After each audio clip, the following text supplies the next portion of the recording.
Join me guys kung paano natin ginawa ang ating simplihang pamamaraan ng pagluluto dito ng ginisang ampalaya. Ampalaya na ating na-harvest doon sa ating maliit na garden. Fresh ampalaya ang ating lulutuin.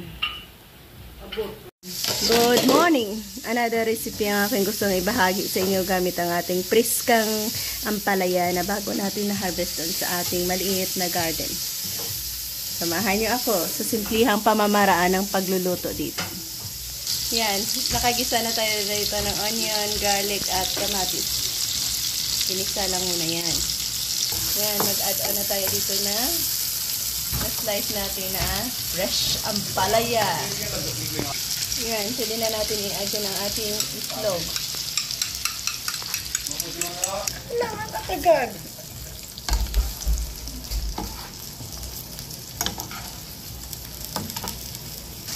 Yan, halo-halo hanggang sa mag-coated din ang ibang mga ampalaya ng ating itlog dyan.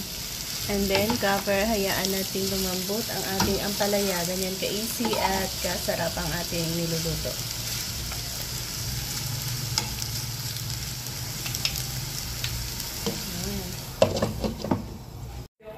Yan. Sarap na. So yan guys, meron tayong partner dyan. Hindi lang ginisang ampalaya, gumawa rin tayo ng noodles with malunggay. Isa sa best partner na sabaw na hihigupin at medyo mapait-pait na ampalaya na ito. Ganda oh. Walang pagkakaroon oh. Wow.